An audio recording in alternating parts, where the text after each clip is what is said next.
Hi, I'm here with Steve Palmer, club legend, both the old and the new club. Many happy memories from being here. Yeah, I mean, we spoke about plenty tonight, all of us. One thing I didn't mention was my goal against Whitby. I've still got it on YouTube. I show everyone, hey, did you used to play football? Yeah, have a look at this on YouTube. I scored a great goal. I'll never do it again. And to do that, we were playing in the Northern Prem. There was about 1,800 here that day. I just remember the feeling after that game. You think you do walk away, and you think that shouldn't be happening at this level of football. And it was one thing I used to say to. I mean, obviously, when I came back the second time, I was a more experienced player as such, and I used to say to the younger lads that don't take it for granted, because anywhere from here, chances are it's going down. This is far better than the level we're at. I mean, at the very least, it's a conference club. The surroundings are to one day hopefully go into the league. I said, but I used to impress on the younger lads. Don't take it for granted. Enjoy every minute and stay here as long as you can. And that was one thing I used to pass on to the lads, and he did. It's just to play here was just great. Wise words indeed, because you did start here as a youngster when you came in under Steve Daly, and you were one of the young bunch that came in. Obviously, then you had a few experienced heads. Who did you have back then that you looked up to? Back then, that year, obviously Brett Wilcox was captain. And Brett was just an absolute beast. He just used to run through people. Obviously, I then played for a few years. Buster was here at the time. You couldn't help but learn off Buster. He'd always got something to say. There was a Timmy Langford's coming to then, John Purdy's, Kevin Ashley was here. People like Kevin Ashley I'd watched at the Wolves, and only 3 months previous I was playing for Wensfield in the West Midland League, as I say, and I just came here and I just had to go. I remember my debut was Woking away, and walking out from 2000. It was just like a very surreal experience, but I just thought, well, this is what I want to do. This is what I want to have a go. And unfortunately, I was able to stay here for 6 years that time, and then have another 18 months, 2 years later on. Someone had said that to me when I was a 19-year-old kid playing the West Midland League. I'd probably play about 300 games combined for Telford and AFC Telford. You'd have thought they were crazy, but no, I loved every minute of it. I've loved all my football, but obviously I think you know where home is.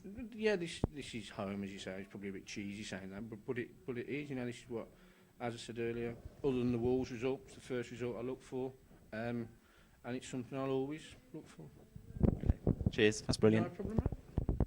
A few more questions. Oh, wait, sorry. Yeah. Can't get out of it that easily. Just a few favourite things that I'd like to ask you about. Favourite moment in football? Again, you've touched on it already in the main room, but in football, obviously the Whitton final, just everything about it. When we turned up that day, I know we'd had a poor end to the season, and then Smudge and Chamber were brilliant. They really were brilliant. They were very intense. And then the Marine game down here, that no one's mentioned tonight, we played really, really well that night. We won 2-0, 2 Morrow penalties, I think it was. But, we were really good that day. And after that, we went to Whitton, away from home. People think it would be tough. We turned up, as I say, with the fans there that day. There was only ever one winner in that game. Yeah, it was massively. And there was only ever one team going to win that day. Okay. So you've also touched on this one, the goal you've scored. Is it the Whitby one? Or I remember a special one against Rushden and Diamonds? Yeah, obviously, Rushden and Diamonds, I'm lucky enough, obviously in the initial period of being in, I think I scored 22 goals no, it's more than that, about 26, 28 goals for Telford. I think I scored 5 or 6 against Rushden. They were just my team I used to score against all the time. And obviously at that time, they were the biggest club around. And the one away at Rushden was just, I shouldn't really say this, I just whacked it as hard as I could and it flew in. But as I say, the one against Whitby down here was more of a cultured volley, as they'd say. But again, I just whacked it as hard as I could, and that one flew in. But that one, fortunately, we've got on camera as well, so I'll be able to show everyone that for as long as I live. Get that one up there. Okay. Who's the best player of all time that you've admired, looked up to? For Telford? Or... You can answer it on 2 levels if you want. Telford and... As a kid, I was in Brian Robertson's fan club growing up, which obviously would have been pretty weird because my dad was playing for Wolves, probably against Man United and Albion at that time. But Brian Robertson, and no way am I ever comparing myself to Brian Robertson, but that was sort of the way I wanted to try and go and play the game. He was wholehearted, got stuck in, and and could play as well. So that's one thing I used to obviously try and, that was the kind of bloke that I really looked up to. Yeah, definitely. Playing here, I don't know. You got people like, Vaughan was just different class and always was destined to go on and play in the league. Took him a while, but it took him a while, but that was only because he got a reputation of being this hothead, and it was probably, it's probably valid, to be honest. But we all knew what he could do and how far he could go, and for as long as he had that tendency. As long as that was there, people were always going to be worried about him, but someone was always sooner or later going to go and take the plunge. And as he got a bit older, I spoke to him, I don't think it was end of this last year or the year before, he was really pleased he hadn't been sent off. But he did forget to add he'd had 16 bookings. But, there was lots of good players. In my previous Telford days, Neil Moore was the person I looked up to more than any. I know Jim was obviously a great player and had a great career. But Neil Moore was the one I looked up to. But coming back to AFC, Vaughan was the one who really thought he could go on. And in a small way, I hope that, being an experienced player, I helped him. I got on with him great and still do, to be honest. And you could be that arm around the shoulder. Yeah, to a certain degree, yeah, but there's other times when you just couldn't tell him anything anyway, so it wouldn't matter who you were. But no, just his tenacity, his eagerness, and I think people have touched on tonight, all they want to see is people who want to go and win a game of football, and Vaughan had got that, and he got lots of quality with it as well. Brilliant. Okay. Can you remember the first football kit that you owned as a boy? Would have had to have been a Wolves one.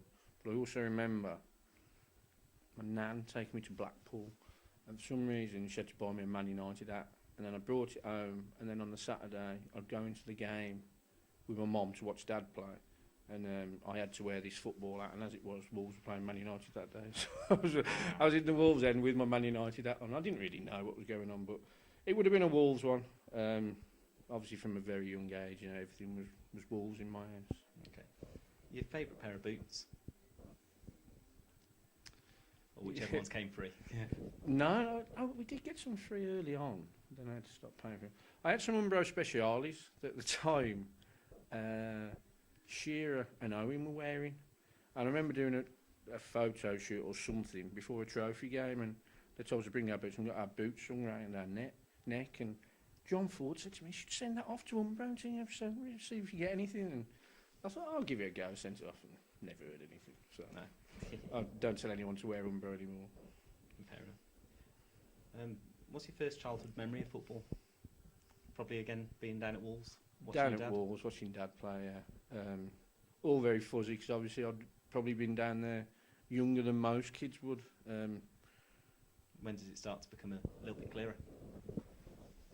Because Wolves were getting beat and getting relegated, really. I remember being at the old ground, and at the end of the game going up to Dad, and I was there with a couple of friends or friends of Dad's friends, sort of thing.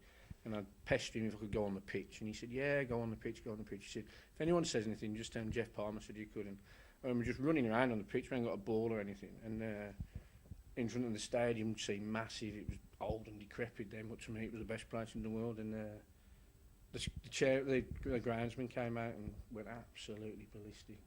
Get off my pitch, and that was it. Where dreams start, isn't it? Yeah, exactly. He hadn't got much of a sense of humour, that chap.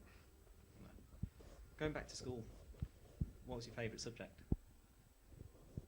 Obviously PE. Wasn't too bad at school. I was all right. Any hidden talents? I got a B in French. I couldn't speak a word of French now. I got a B in French. English, quite a lot of English. Yeah. So a bit of journalism. Get out there. A few match reports. I did all right with that bit I sent you, didn't I? I should maybe do that, yeah. It's all good. All right, just a bit of a quick fire now. Okay. Favourite animal? Dog. Favourite colour? Red. All Man United coming out again. Yeah. Favourite drink? Probably lager now. As you get older. Yeah. Your favourite meal? Indian. Chocolate bar? Curly whirly. Says a lot. Favourite holiday destination? Oh. Any one of the Greek Isles that I've been to be honest, on a lad's holiday. Eating or takeaway? Takeaway, definitely. Favourite movie? Ooh. 7. Brad Pitt. Mm. Favourite TV show? I'm gonna get hammered for this. The Big Bang Theory. I won't hammer you. Just won't say anything else now. If you didn't make it as a footballer to the standard that you did, could you see yourself in any other sport? Cricket. Played a fair bit of cricket. Computer games or a bit before your time? Yeah.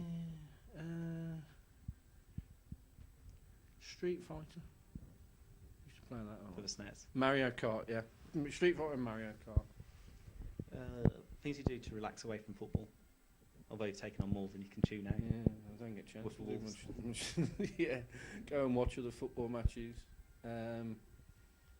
So football's still a massive part of your life, Football, yeah, basically. and it always will be. Yeah. I suppose growing up from That's it. I'd be lost without it. I know a lot of the lads spoken there, they're lucky enough to be involved with full-time football, and, that would be a dream, but, I'm more than happy with what I'm you've doing. just done the right now. networking now. Yeah, exactly. You never know what calls you might get tomorrow. Favourite song? Oh, crikey. I wouldn't have a clue. Wouldn't have a clue. Favourite car? Jimmy Turner's going to find me one of them. Ford Fiesta. Yeah, full focus. And do you prefer books or magazines? I read sports autobiographies quite a fair bit. Is there one you can pick out as being most memorable? Paul McGrath, Villa legend. definitely worth the read. And your favourite foreign football team?